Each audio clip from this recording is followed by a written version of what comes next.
eu compartilho o texto com os irmãos e já cumprimentando a cada um dos irmãos aqui conosco que estão remotamente via transmissão. A paz do Senhor, que Deus abençoe a sua vida, a sua casa, que Deus possa ser o motivo da mudança, da transformação completa da sua vida e história, em nome de Jesus. O texto está em 2 Samuel capítulo 12, a partir do versículo 15. 2 Samuel capítulo 12, a partir do versículo 15. Se você encontrar, você pode dar um amém, porque eu vou entendendo que você já encontrou e não preciso esperar tanto. 2 Samuel capítulo 12, a partir do versículo 15.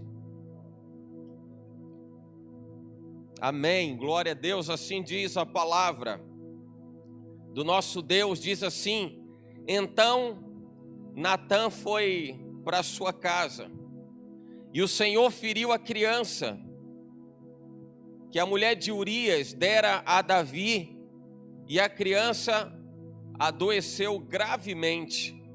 E buscou Davi a Deus pela criança, e jejuou Davi, e entrou e passou a noite prostrado sobre a terra, cara no pó.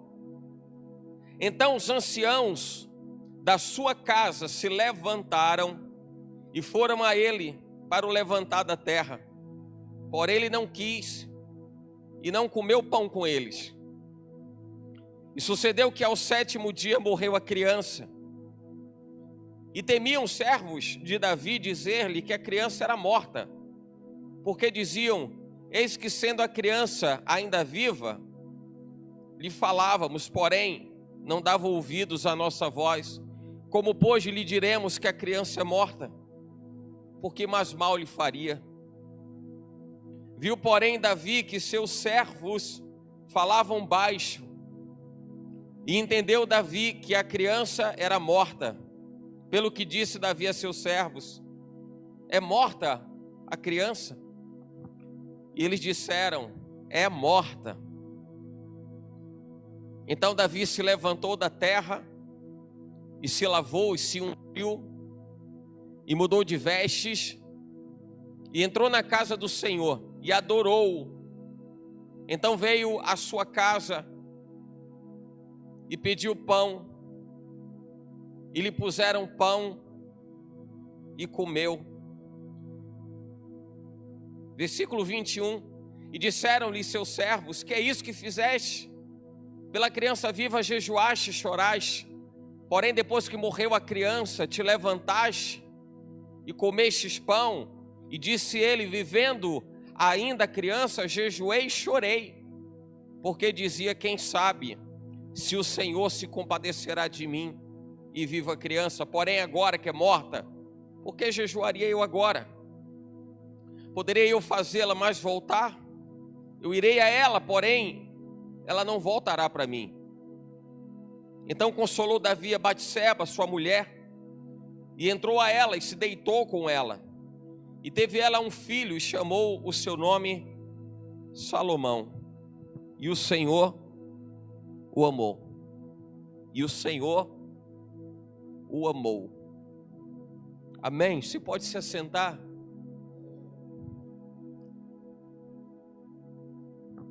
Vamos falar dessa passagem das Escrituras, que conhecemos de tudo que aconteceu no entorno do momento exato, do trecho específico que nós lemos agora. Mas vamos lembrar que aconteceu de Davi ter a oportunidade de ter saído à guerra, numa oportunidade, no momento, podia ter saído à guerra, ele ficou no pátio do palácio, no seu lugar de reclusão, e lá de cima Davi avistou Batseba. Não vou me deter nessa passagem, porque nós conhecemos. E acontece toda aquela história, todo aquele episódio, em que Davi se envereda por um relacionamento pecaminoso, um relacionamento destrutivo, e ele se envolve com uma mulher que era comprometida, era casada. Essa mulher engravida, Batseba engravida. Depois Davi tenta de todas as formas arrumar uma maneira, um artefato para que pudesse dar a impressão de que esse filho era de Urias. E Davi manda trazer Urias do fronte, da linha de frente de batalha, para que Urias pudesse voltar para casa. E sem dúvida nenhuma, Davi imaginava que, como esse era o sentimento de todo homem, poder voltar para casa e rever a sua casa, a sua esposa, a sua família, imaginava Davi que Urias teria a mesma satisfação, vou voltar para casa. Mas o sentimento de corporativismo de Urias, de envolvimento com a causa de Israel era tão grande, que Urias não se sentiu honrado em voltar e deixar os seus parceiros, os seus companheiros de batalha expostos à peleja. E ele decide não voltar para casa. Ele achava que para ele era uma benesse desproporcional, porque os outros não tinham esse privilégio, porque ele teria. E esse era o plano de Davi. O plano de Davi estava indo embora, estava escorrendo pelas mãos, descendo pelo ralo, até que não tem mais jeito. A gente conhece a história, e Davi arruma uma forma de expor a vida de Urias. Urias morre em combate, tenta esconder ali o seu pecado, o seu delito, mas de Deus ninguém consegue esconder absolutamente nada, porque todas as coisas diante dos olhos de Deus estão nuas e patentes, reveladas diante dos olhos do Pai. Acontece então que Batseba está grávida, e a gravidez de Batseba, originária de um ato tão cruel, se a gente for imaginar uma casadinha de pecado, se a gente entender que o adultério e toda aquela articulação para que Urias fosse morto em combate foi um ato tão ruim, tão letal, tão hostil. Esse era o momento que agora o profeta Natan fala com Davi e diz para ele que por conta do pecado dele, ainda que ele pedisse perdão, você vê isso nos versículos anteriores aos que nós lemos, e Davi pede perdão. O profeta diz: Deus te perdoa do seu pecado, mas todo pecado tem uma consequência, porque tudo quanto pôs o homem semear, isso também ceifará. Irmão, quero dizer para você que não tem absolutamente nada que nós façamos que não traga um salário, uma recompensa pelo que foi feito. Aquele que semeia algo de bom vai receber e vai colher algo de bom. Isso faz parte da justiça de Deus. Isso não tem a ver com uma natureza ruim e perversa da parte de Deus. Não estou falando de alguém que é um justiceiro e julga segundo a sua própria vontade, a revelia da vontade alheia. Não é isso. Eu estou falando da justiça de Deus. E dentro da justiça de Deus, como Deus instituiu todas as coisas para que elas estivessem conectadas, toda a vida ela tem um sentido, toda vida tem um sentido, do nascer ao morrer, de geração em geração, todas as coisas estão conectadas, estão articuladas. Volta e meia você vê um burburinho em redes sociais, quando as pessoas começam a perguntar: meu Deus, como vai ser agora? E a igreja, como vai ser agora? Vai ser um momento de perseguição. Afinal de contas, será que não estava prescrita a perseguição da igreja? Será que em outros tempos e outras gerações as pessoas não viveram, guardadas as devidas proporções, não viveram as suas dificuldades? Eu quero trazer com isso a certeza de que tudo está no controle de Deus e nada se perde, porque toda a vida está escrita pela pena da caneta de Deus. Todas as coisas estão escritas, absolutamente todas. Pois acontece que naquela hora, está Davi diante de uma mulher grávida. Ele não pode mais esconder esse pecado sequer das pessoas. E ele entende que é necessário ele abrir o coração e ele confessar o seu pecado. Se Davi havia errado pelo pecado cometido, Davi então consegue achar um acerto. O acerto de revelar a sua fraqueza. Irmãos, a Bíblia diz que o poder de Deus se aperfeiçoa nas nossas fraquezas. O que significa dizer, se a gente entender que as nossas fraquezas são aquelas que nos ligam aos nossos pecados, às nossas falhas, ali estão as nossas fraquezas. Quanto mais a gente torna aquilo obscuro, quanto mais a gente torna aquilo guardado, preservado, é como se a gente defendesse aquilo como algo de valor. Mas para Deus aperfeiçoar o poder dele nas nossas fraquezas, a gente vai ter que abrir aquilo. Essa caixa preta, como é chamada na aviação, onde se identifica, onde se entende a razão de ser de um acidente aéreo, é exatamente pela inspeção, pela investigação da comunicação que aconteceu momentos antes da queda de um avião. E eu estou sendo literal na questão da queda do ponto de vista do pecado. É exatamente abrindo essa caixa preta, é exatamente dessa forma que você vai a tornar explícita diante de Deus a sua limitação, a sua falha. Por isso eu quero trazer o entendimento e o sentimento de que tem coisas da vida que às vezes não andam, porque a gente ainda está aguardando. Tem gente que está aguardando o seu problema como se fosse algo de grande valor. Algo de grande valor. E muita gente acaba vivendo uma vida de ansiedade. Tem uma fala do evangelista Billy Graham que ele diz assim, que a ansiedade do homem é o resultado natural do homem guardar a sua esperança, depositar a sua esperança em algo que esteja abaixo de Deus e da vontade dele. E as pessoas costumam viver uma vida ansiosa. E a Bíblia fala em Filipenses 4,6, não estejais ansiosos, inquietos por coisa alguma. A recomendação dessa fala de Paulo aos Filipenses é: antes as vossas petições sejam conhecidas diante de Deus. O que ele está dizendo é: abra o seu coração, converse com Deus, seja sincero. Ao menos no lugar que, segundo está escrito em Mateus, o lugar onde você fecha a porta do teu aposento e conversa com ele, é o lugar inviolável, onde não tem alguém para apontar o dedo para você, se de repente o seu sentimento é: alguém vai me criminalizar pela minha falha, pela minha limitação, pela minha fraqueza. Fato é que todo projeto de salvação em Jesus Cristo passa por reconhecimento de pecado e confissão. Já parou para pensar nisso? Todo projeto, todo plano de salvação em Jesus Cristo passa por reconhecimento de pecado. Reconhecimento lhe leva à autocrítica, te coloca numa posição de autoavaliação, de autorreflexão. Você não precisa de ninguém para apontar o seu pecado, porque você conhece. Você sabe onde é que você está errado.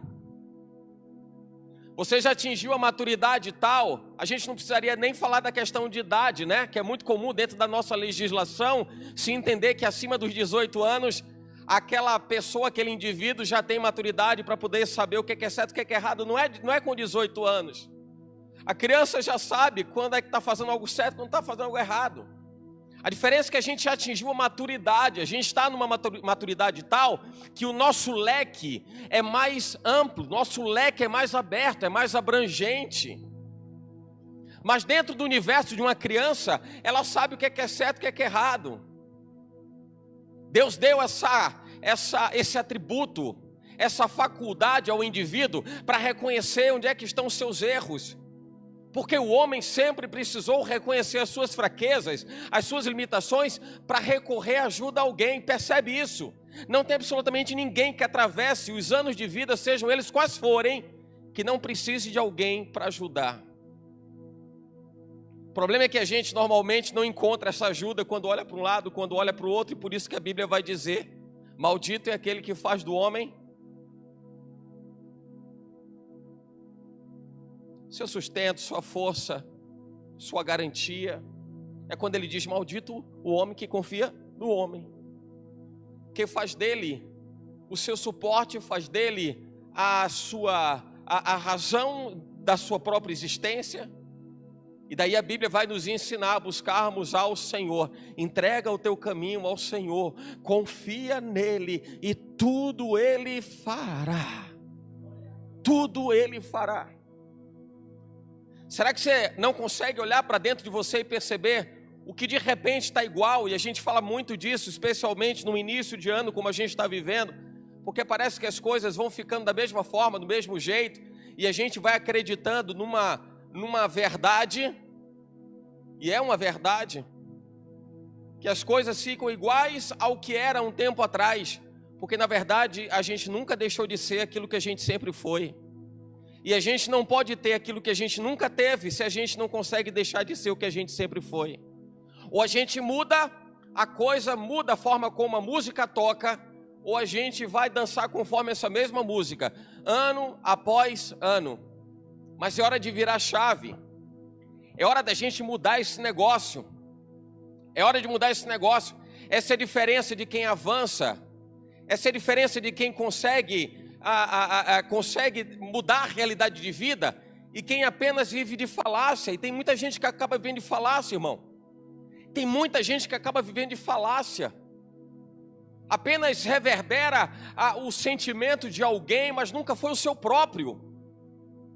De repente você encontra alguém que está ávido por mudança de vida, alguém que tomou uma decisão, alguém que está mergulhado numa nova realidade. E a gente até se contagia com isso. É muito nosso a gente se contagiar. E é bom porque a unidade da igreja, ela trata desse contágio. É por isso que a gente tem que estar junto. Por isso que a gente tem que estar junto.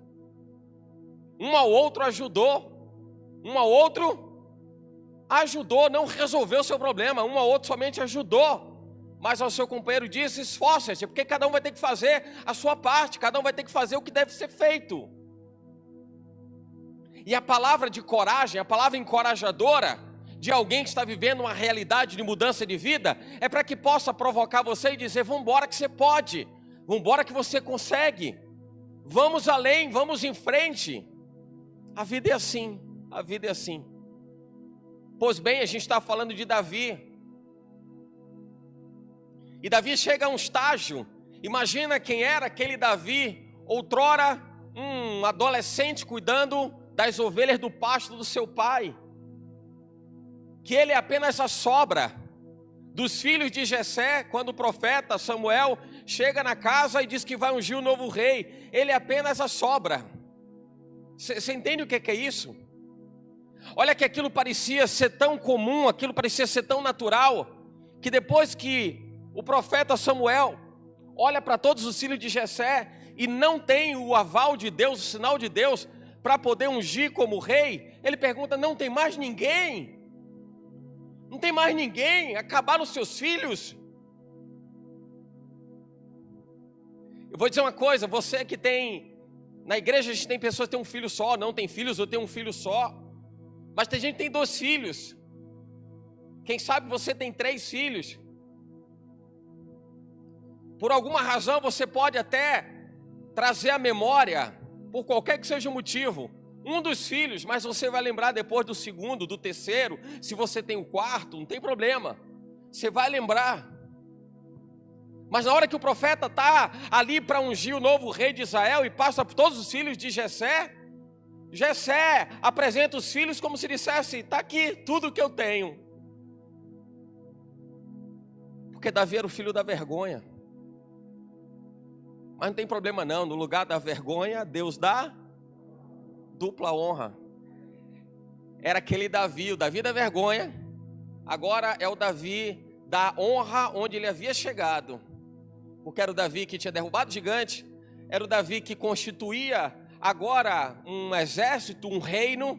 E toda a história de Davi antes dele se tornar rei de Israel, quando ele se constitui rei de Hebrom, quando ele começa a formar um exército sendo perseguido por Saul, até então rei de Israel.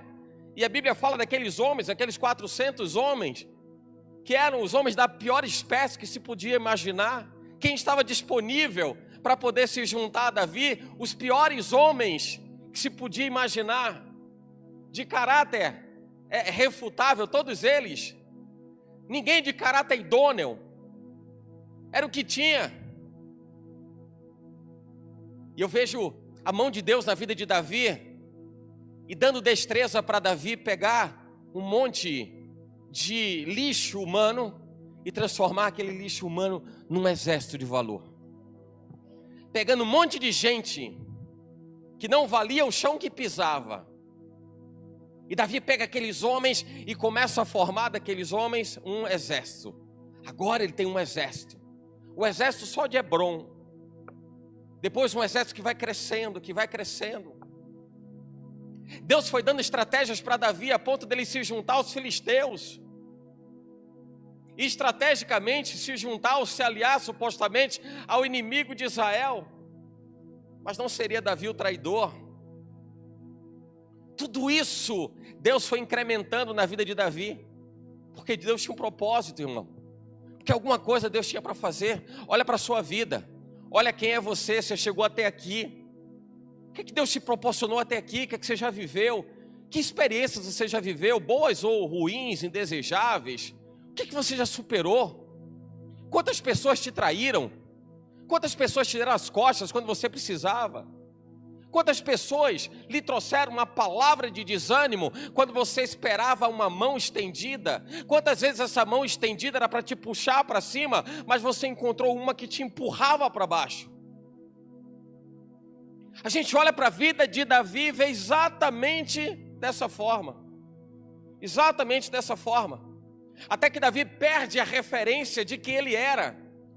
Tenha muito cuidado quando alguém recebe muito poder.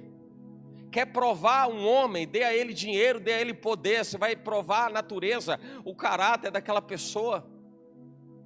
E naquele instante Davi se vê numa condição de escorregão. Afinal de contas isso acontece, né, irmão? Alguém escorrega, faz uma bobagem. E eu imagino que nesse instante que Davi está vivendo o luto do seu escorregão. Porque tudo que a gente faz que nos afasta de Deus, que nos distancia de Deus, como o salário do pecado é a morte, qualquer pessoa que comete pecado está vivendo um luto. Luto. Antes do luto por ter perdido aquela criança, Davi estava vivendo o luto do seu pecado.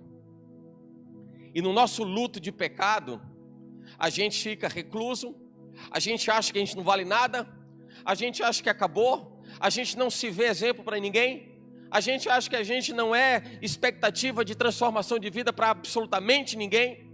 A gente imagina que qualquer pessoa, mesmo que desconheça o que você tenha cometido, aquela pessoa está olhando atravessada.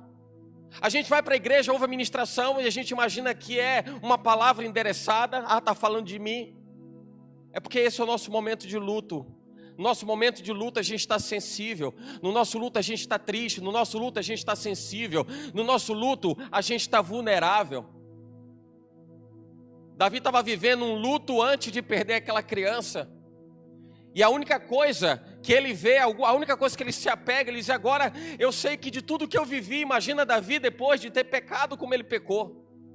Ele vê que a única forma era jejuar, era prantear, era buscar a face do Senhor, era buscar a presença de Deus, a única coisa. E ele entendeu assim: eu aprendi isso. Eu aprendi isso desde o curral das ovelhas, desde o cuidado com o rebanho. Eu sempre aprendi isso. Eu aprendi isso quando eu fui exposto, eu aprendi isso quando me disseram o mal contra mim, quando Saul, ele veio contra mim. E a gente vê o encaixe perfeito das Escrituras, porque Jesus diz: bem-aventurados sois vós, se por conta de mim disserem todo o mal contra vós, alegrai-vos e exultai, grande é o vosso galardão. E essa certeza do Novo Testamento a gente estava vendo agora, ou está vendo agora, no Antigo Testamento. Porque Davi está vivendo a decisão de andar na direção de Deus, andar no cumprimento da vontade de Deus. Mas é o tempo do luto também. Mas está na hora, Davi, de virar a chave.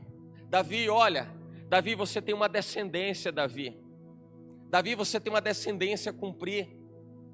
Davi, a partir da sua descendência, ou pós sua descendência, vai vir o Messias.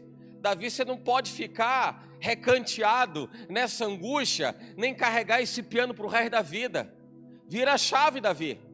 Se levanta agora, resplandece, que vem chegando a tua luz, Davi. Olha para você, irmão, olha para a sua vida. E talvez você esteja ainda carregando aquele peso, aquele fardo do passado.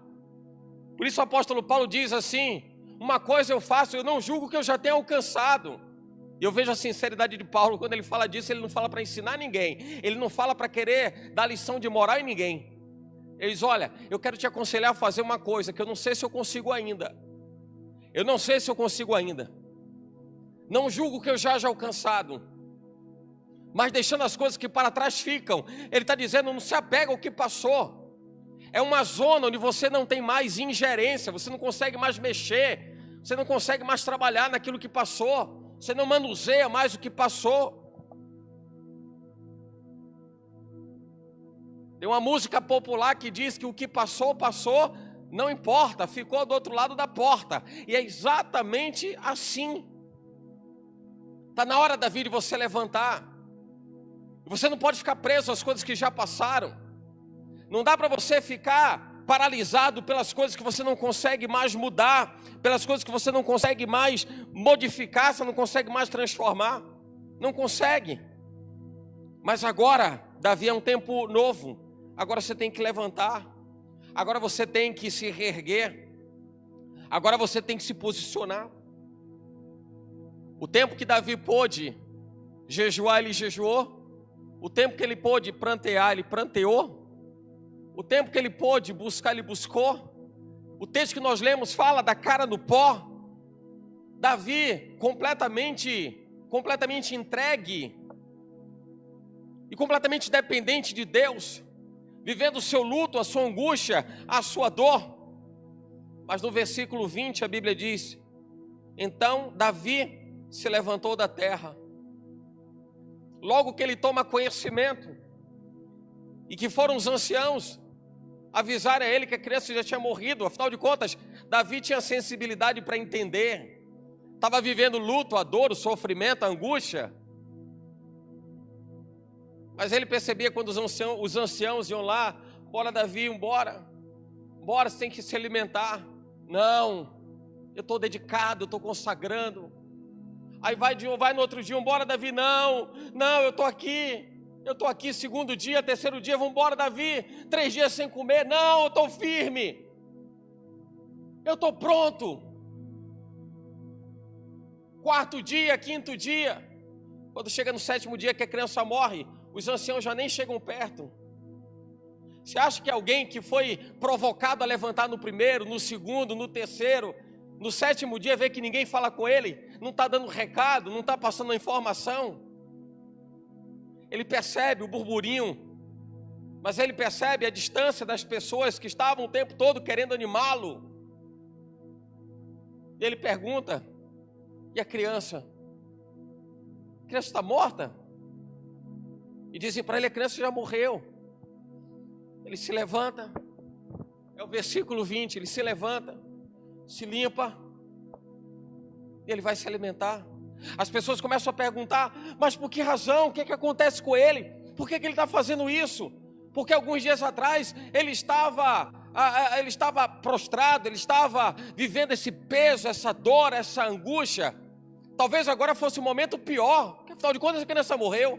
Agora que ele não vai querer levantar mesmo. Quando o profeta Natan falou para ele: Davi, você vai ser perdoado, você já foi perdoado, Deus te perdoou. Mas o profeta disse: mas a criança certamente morrerá.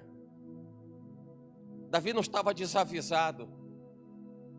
Mas todos os códigos vindos da parte de Deus são para que a gente entenda que o plano de Deus é perfeito em todo o tempo. Em todo o tempo.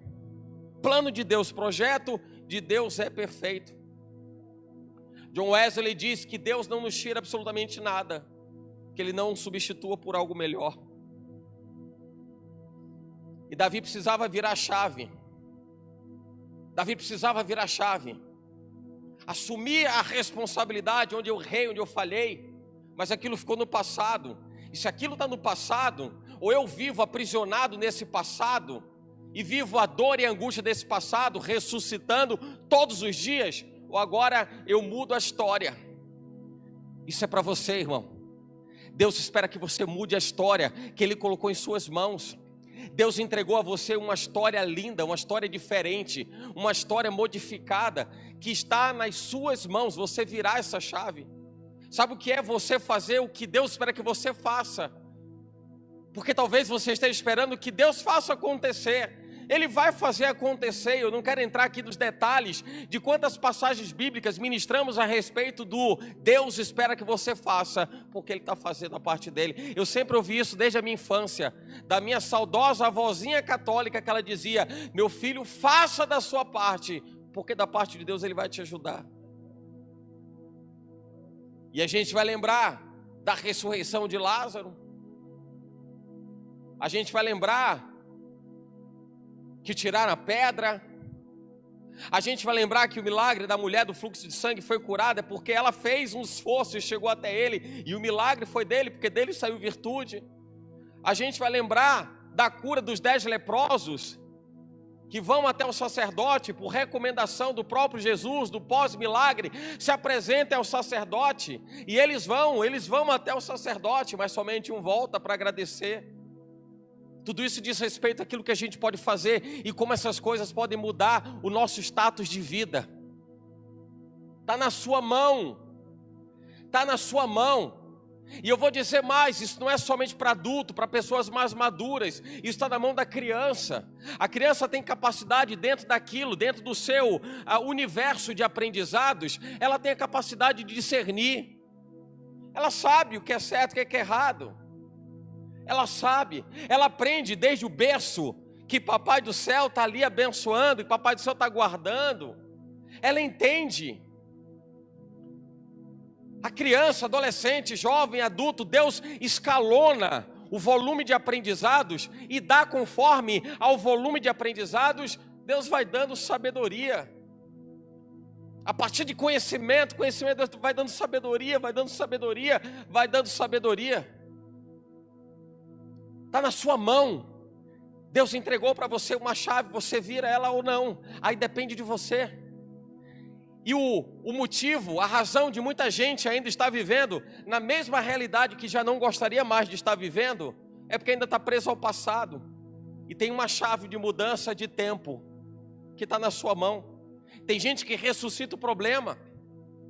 Tem gente que vai buscar lá o mal que alguém fez no passado, mas não consegue liberar perdão e dizer: agora eu vou virar essa página. Eu vou viver carregando o resto da vida esse ranço, essa angústia, esse sofrimento, trazendo à tona novamente aquilo que me machucou. Dentro da área da psicologia, isso se chama vício emocional. Alguém que fica trazendo o mesmo problema toda hora, vive esse círculo vicioso. Ela se alimenta, ela bebe do mesmo veneno que um dia machucou. Traz de volta. Traz toda a ira, traz toda a angústia, todo o sofrimento e relembra aquilo, remói aquilo, sofre novamente. Depois passa um tempo e aparentemente tendo esquecido, novamente traz à tona e busca novamente porque está trazendo de novo do passado, deixando as coisas que para trás ficam. A nossa vida, ela precisa ser de olha daqui para frente. Porque o futuro você não tem ainda, mas você tem o já, você tem o agora. Se tem algo que você pode fazer alguma coisa, é agora. É agora. O segundo de vida que você responde por estar vivo é o agora. Porque o próximo segundo vai se tornar passado logo mais, nada vai poder ser feito. Então não se prende ao passado, não fica aprisionado no passado, vira essa chave. Vira essa chave. O que acontece na vida de Davi é que ele se levanta, tomando conhecimento daquilo que aconteceu. Ele havia percebido que ali ele estava tendo e vivendo a consequência do seu erro. Eu pequei. Não era desconhecido dele, a criança já morreu, o profeta já tinha dito. Então está na hora de eu virar essa chave. Passou. Qual é a chave que você tem que virar do seu passado, irmão? A traição do marido, da esposa, a palavra que alguém direcionou a você, que lhe angustiou, que lhe machucou, alguém que era para ter feito algo e não fez, ou fez o que não era para ter sido feito, a frustração de não ter aquilo que um dia você desejou e estava bem perto de você ter, conquistar, realizar, e de repente foi por água abaixo, alguém que te prometeu alguma coisa, mundos e fundos, como se diz, e na hora H correu, se evadiu, e você ficou patinando na história, com cara de paisagem. É isso que ainda lhe prende. É por isso, você não acha que isso é pouco, diante do plano gigantesco de Deus? E esse está sendo o seu obstáculo. Imagina que é como se a gente pudesse pensar numa pedra, imagina uma grande pedra na sua frente. E você não precisa carregar essa pedra. Para você avançar, você não precisa carregar essa pedra. Você passa por cima dela, você contorna ela por um lado, pelo outro. Você não precisa carregar essa pedra. Mas tem muita gente que acha que para avançar ela tem que tirar aquela pedra da frente. Ela tem que carregar aquela pedra. Ela tem que viver presa naquela pedra. Vira essa chave, porque tem chance de você ir pela esquerda, pela direita e por cima, e você não ficar impedido por conta dessa pedra do passado. Tira ela do caminho. Davi se levanta Davi, porque tem um projeto de Deus ainda para ser cumprido através de você. É da sua descendência, Davi, que vai vir o Messias. É da sua descendência que virá o Salvador de toda a humanidade. Você vai ficar preso nessa coisinha aí, Davi? Nesse probleminha aí, Davi, você pecou, assuma o seu pecado. Na gíria se diz, abane o seu carvão molhado. Então abane o seu carvão molhado. É a sua consequência, é o salário do pecado. Mas agora se levante, Davi se levanta da terra, se lava, se unge e muda as suas vestes. O sentido bíblico para a mudança de vestes diz respeito a uma nova postura de vida. Quando você muda as vestes falam a respeito de quem é você, dizem respeito de quem é você, refletem o seu caráter, denunciam a sua natureza. E a Bíblia diz que Davi, ele se levanta e ele muda as vestes. Mas está na hora de deixar para trás o que para trás fica. Está na hora de abandonar aquilo que de repente te aprisionou, que te amarrou, que te acorrentou, porque está na hora de deixar lá atrás.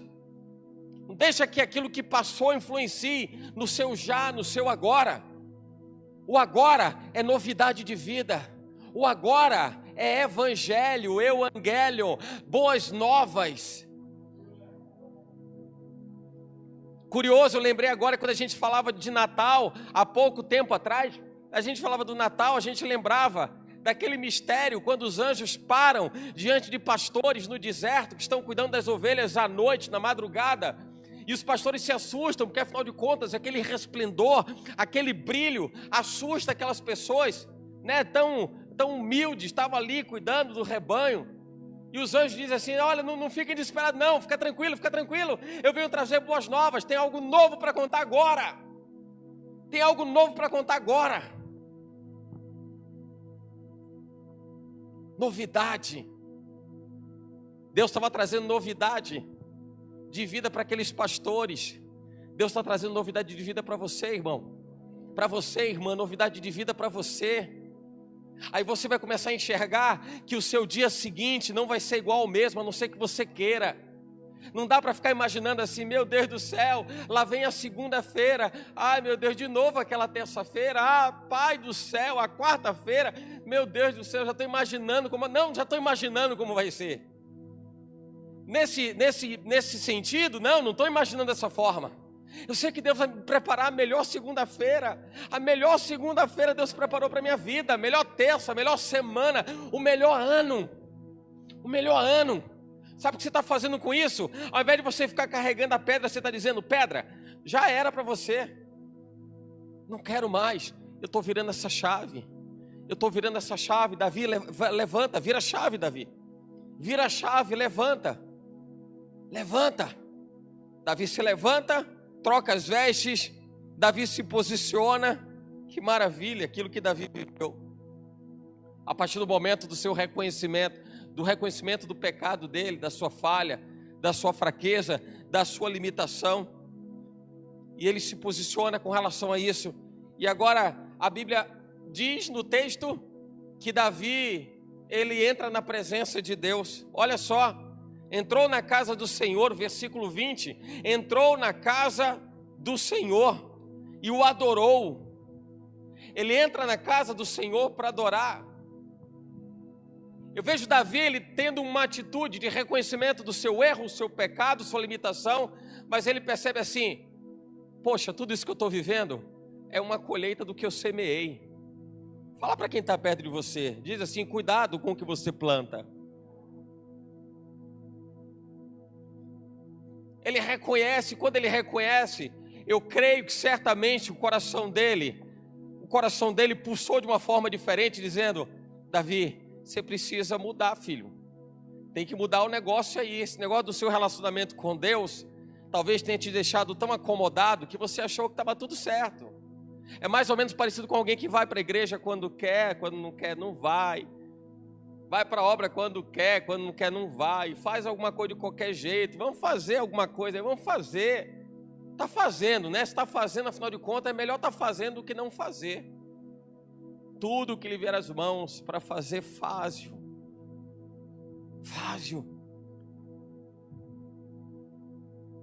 Estava ouvindo o depoimento de uma pessoa hoje, no aniversário de uma igreja, de pastores amigos nossos, e ela dizia assim: a nossa vontade era de fazer um negócio mais lindo do que a gente conseguiu fazer para celebrar o aniversário da igreja.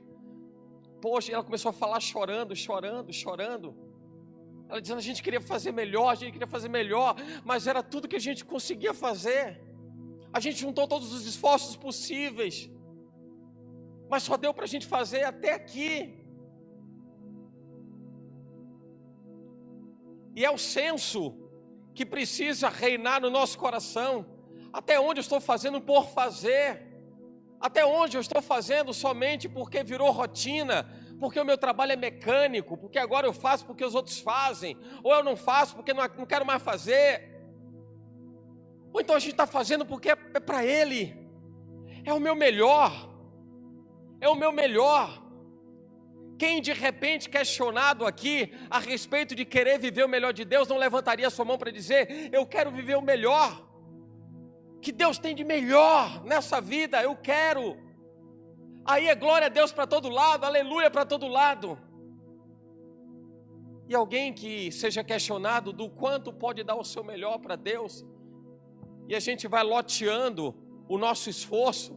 Deus é até aqui, uma fatia hoje, uma fatia amanhã, um pedaço essa semana, porque eu não sei se o outro, que é o meu companheiro, parceiro na comunhão, na jornada, na igreja, se ele está dando tudo dele. Então, como ele não está dando tudo dele, eu também não dou muito de mim não, e um pouquinho aqui, um pouquinho ali.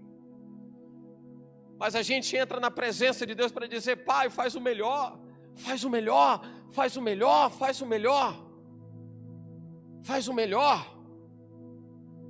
A gente precisa entender que a gente vai experimentar, não é numa relação de barganha como acontece com os homens. Você faz X para mim, eu devolvo X para você. Não é essa a nossa relação com Deus, não é relação de barganha, mas é por um princípio de justiça. É um princípio de justiça.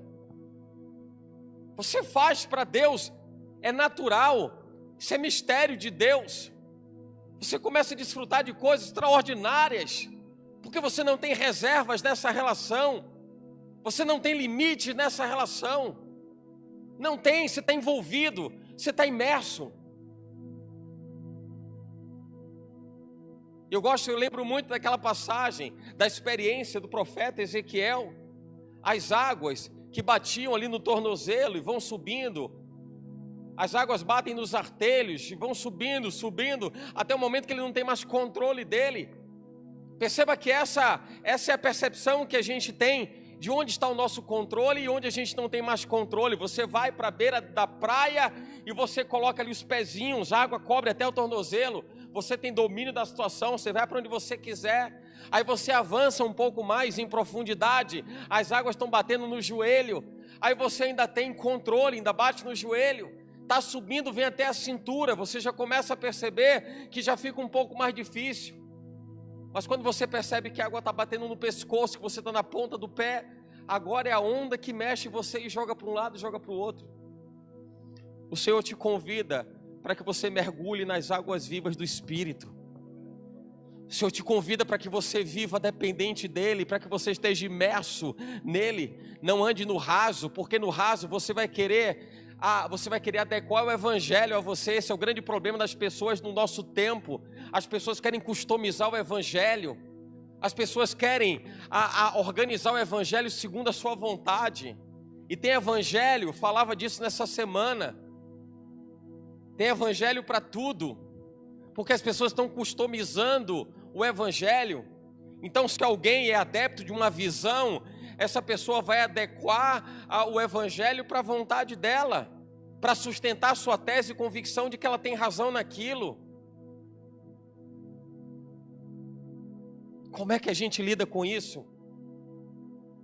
Tem uma alternativa, ou tem uma possibilidade, tem um caminho.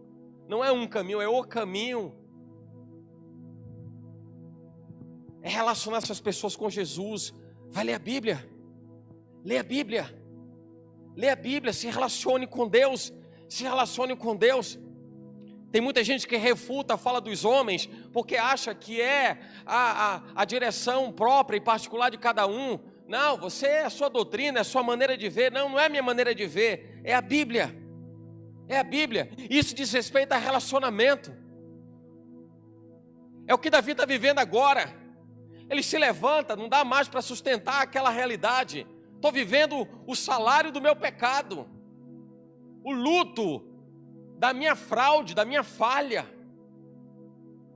Mas agora tem que levantar. Agora tem que levantar. Será que você se importa se eu fizer um teste com você agora? Agorinha mesmo. Pode ser? Onde você está, larga a Bíblia no assento. Levanta de onde você está. Levanta mesmo. Literalmente. Levanta, solta os braços. Dá aquela respirada fundo assim, né? Aquela que enche o diafragma. Aí você solte lentamente. Aí você respira. Você se sente melhor?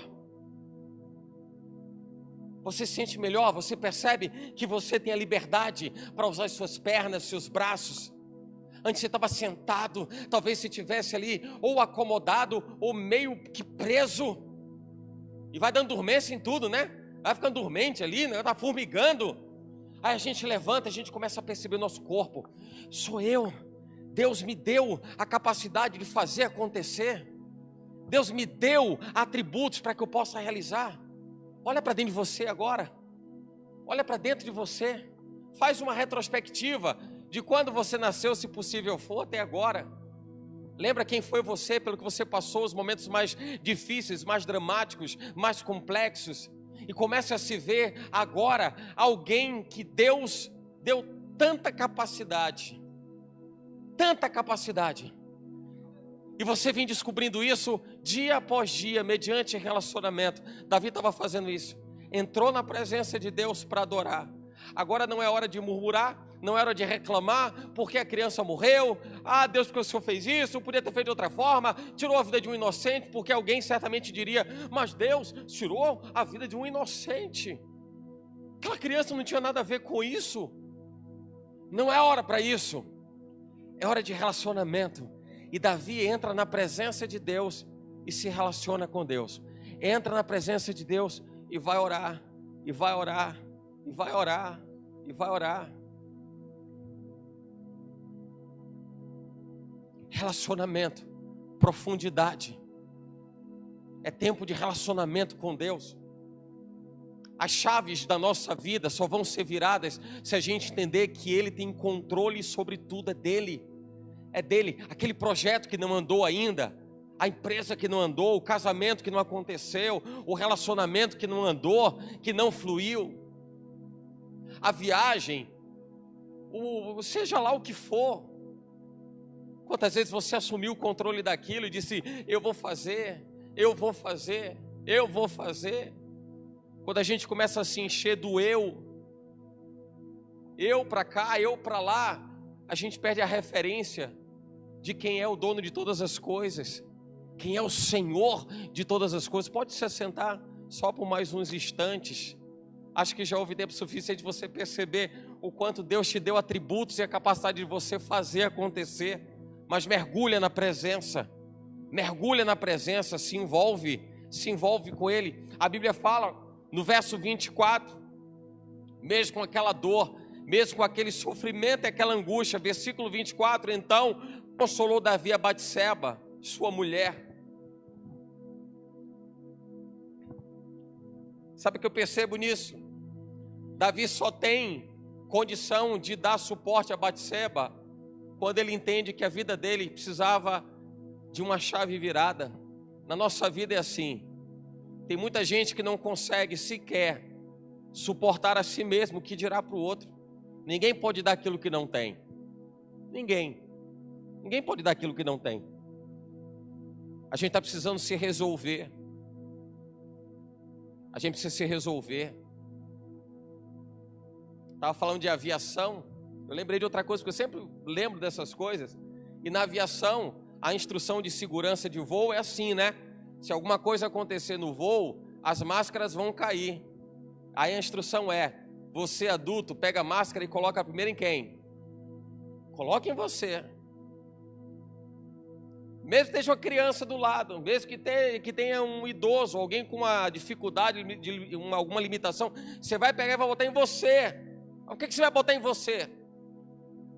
Porque se você vai tentar dar socorro a alguém e você não consegue socorrer a si mesmo, que socorro é esse? Que socorro é esse? Alguém que vai prestar suporte para uma pessoa que está se afogando, está dentro da água, não vai de peito aberto para querer ajudar a pessoa. Aí tem toda uma dinâmica de socorro, de suporte para ir por trás. Por quê? Porque quem está se afogando quer se agarrar na primeira coisa que aparece. O que significa isso? Dê segurança a você primeiro, para você dar segurança a alguém, para você prestar salvamento para alguém. Salve-se você mesmo. Garanta a sua segurança a você mesmo. Você não pode fazer alguma coisa por alguém se você não fizer antes por você. Você não pode ser exemplo para alguém se você não consegue sequer aprender naquilo que Deus te oportuniza aprendizados. Então olha para a sua vida, irmão. Veja aquilo, irmão, irmã, veja aquilo que você já aprendeu ao longo do tempo. O que você já aprendeu? O que Deus já te deu a autoridade para você dizer: eu já passei por isso aqui. Já estou tarimbado por esse negócio. Conheço esse negócio aqui. E não tenha vergonha de dizer: isso aqui eu não sei, não passei por isso. Eu não sei. Eu não sei. Eu vejo algumas falas de alguns homens e mulheres de Deus, mestres, homens de Deus, mulheres de Deus. E eu vi recentemente uma fala da pastora, missionária Edmeia, em redes sociais. Eu achei aquilo lindo. E ela dizia assim: eu não sou pastora. Aquela mulher é um poderzaço de Deus. É uma gigante de Deus na terra. Ela dizia: eu não sou pastora. Ela dizia: eu não sou pastora. Eu não tenho marido. E observando aquilo e percebendo assim, gente, como Deus dá maturidade para as pessoas, sem que as pessoas tenham a sua vaidade afetada. Porque muita gente sente a sua vaidade afetada, a sua arrogância, a sua suposta moral cheia de moralidade.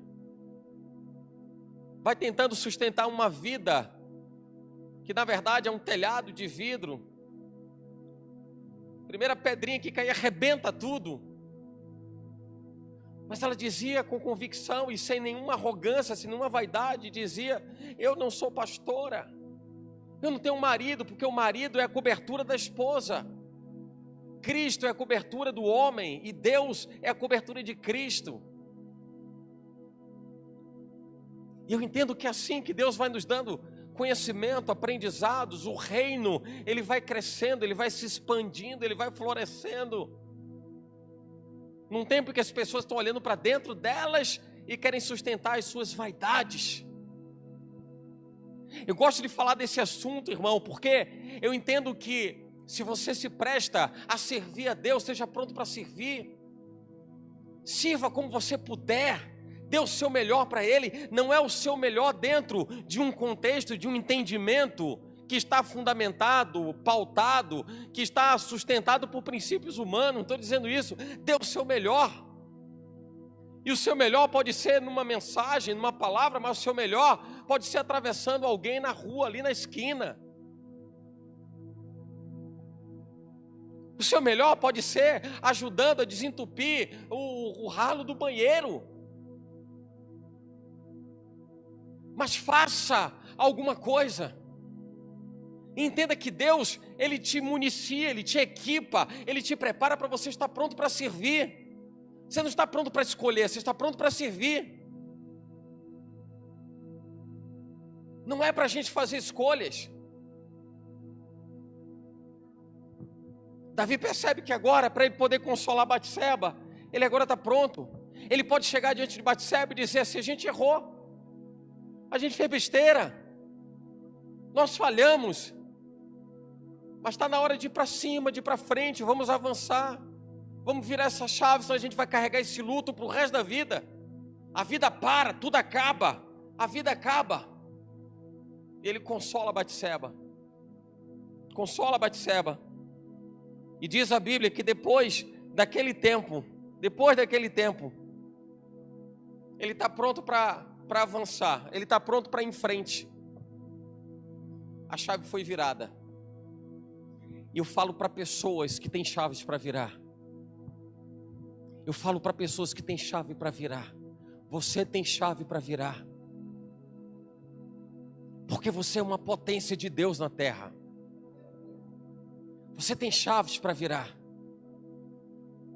Talvez o seu sentimento de supostamente humildade, talvez seja apenas o crivo de uma palavra que te deixou para baixo o tempo todo. E às vezes a gente quer sustentar uma fala de humildade para dizer: poxa, mas eu sou humilde. E às vezes isso esconde um problema do passado, esconde uma dificuldade do passado, que de repente você achou que nunca poderia dizer eu posso, eu consigo, seria de extrema arrogância dizer eu vou conseguir, eu posso. Mas não está errado você dizer eu posso, eu vou conseguir, sobretudo quando você reconhece que nada é seu. Eu posso todas as coisas daquele que me fortalece. Então eu posso. Está na hora de virar a chave. Fica de pé no seu lugar.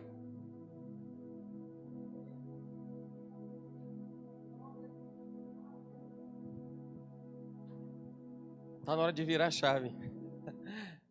Está na hora de virar a chave.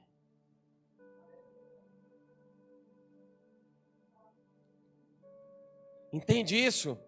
Você entende que existem chaves que às vezes a gente diz assim: mas como assim? Isso não tem nada a ver comigo. Isso não tem nada a ver com a minha vida. Tem a ver com a sua vida. Tem a ver com a sua vida. Porque você levanta todos os dias ou não?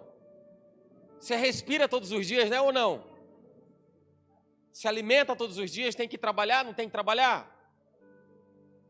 E para cada dia que nasce, você sonha alguma coisa ou fazer alguma coisa, minimamente dentro daquele dia você tem alguma coisa para fazer, obrigações para serem cumpridas naquele dia. E você vai escalonando o que é mais importante, o que é mais urgente, o que é prioritário. Tem coisas mais simples que entram na rotina, que entram na mecanicidade da vida. É um negócio tão mecânico. Você faz, você já sabe, tal horário vai sair, vai na padaria, tal horário vai sair, vai no mercadinho, tal horário vai sair, vai na quitanda, tal horário vai sair para buscar menino, tal horário vai sair, vai levar menino. Mas tudo isso diz respeito a coisa da nossa vida e a fazeres que a gente precisa colocar em prática. E muitas vezes essas coisas da rotina escondem os grandes tesouros que a gente tem guardado. Sabe disso? Essas coisas escondem os grandes tesouros que a gente tem guardado. Sabe por quê? Porque assim, imagina você realizando um projeto que você sabe que é um projeto de Deus. Tem um projeto de Deus no seu coração. Ele te deu capacidade de você fazer. Ele te deu inteligência para você fazer. Aí você se vê preso em alguma coisa. Eu não vou conseguir, não vai dar certo. Porque o nosso horizonte parece ser o de amanhã. Não vai dar certo porque você imagina que tem que estar pronto para amanhã e não vai acontecer amanhã. Para amanhã você já sabe que tem que pegar menino, tem que ir na padaria, tem que ir na quitanda, tem que ir no mercadinho. Aí você começa a pensar, mas aquele projeto é um negócio de um porte maior, mas eu não tenho tempo de parar para pensar nisso. Porque afinal de contas amanhã tem mercadinho, tem padaria e tem menino. Depois de amanhã tem padaria, mercadinho, tem menino. E a nossa vida continua sendo a mesma rotina de sempre, a mesma rotina de sempre. Tem hora que você tem que parar e dizer assim: vai ser e vai acontecer. Porque eu sei que Deus quer que aconteça. Porque eu creio que Deus quer que aconteça. Então está na hora de fazer. O poder do fazer, o poder de realizar, o poder de executar. Isso não tira a autoridade e a autonomia de Cristo sobre a igreja. Ao contrário, nós manifestamos na terra o poder e a glória que nos é revelada e sobre nós é alocada da parte de Deus. Da parte de Deus. Quando o Senhor ele diz assim: se tiver alguém dentre vós com alguma enfermidade, chame o presbitério para orar. E alguém poderia perguntar: por que vai chamar? Cura logo. Vai chamar para quê? Quem cura não é Deus? Vai chamar, chame os presbíteros para que isso? Quem cura é quem? É o presbítero que cura? Quem que cura? E por que tem que chamar o presbítero?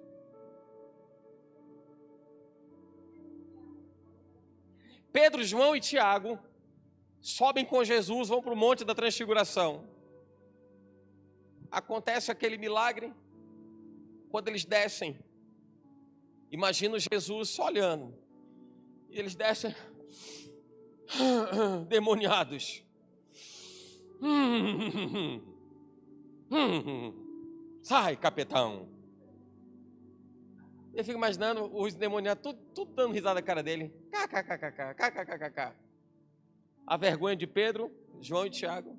Jesus, por que a gente não conseguiu expulsar esses demônios? A gente estava com o Senhor Jesus na transfiguração, só nós três.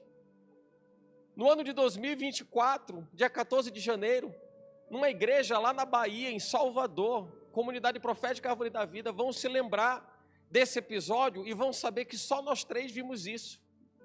Pedro, Tiago e João. Olha, quando a pessoa começa a colocar a holofote, foco na coisa errada, olha a arrogância. A primeira coisa que Jesus fala para eles assim: ó, geração incrédula e perversa,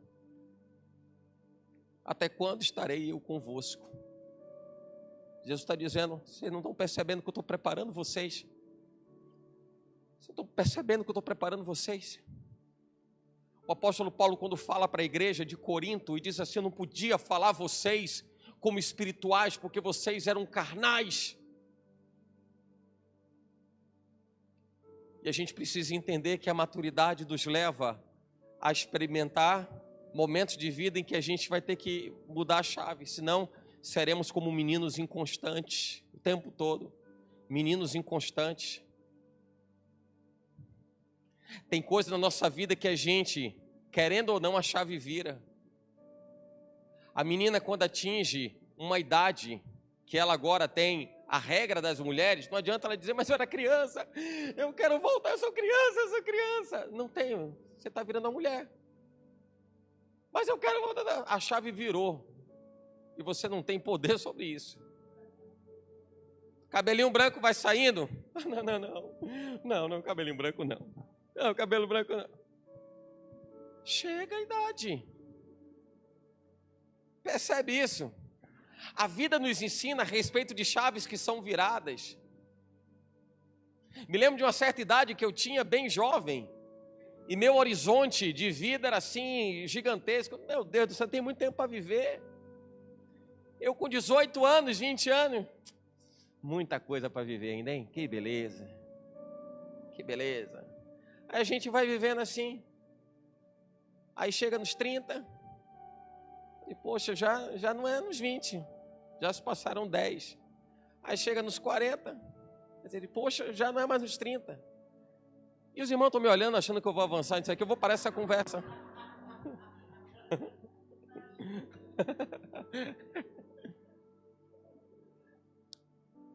Porque a fila anda. E depois você vai olhar para trás e vai dizer assim: poxa, eu perdi todo o tempo que eu tive, que eu podia ter feito e não fiz. Eu tinha condição de fazer tanta coisa e não fiz.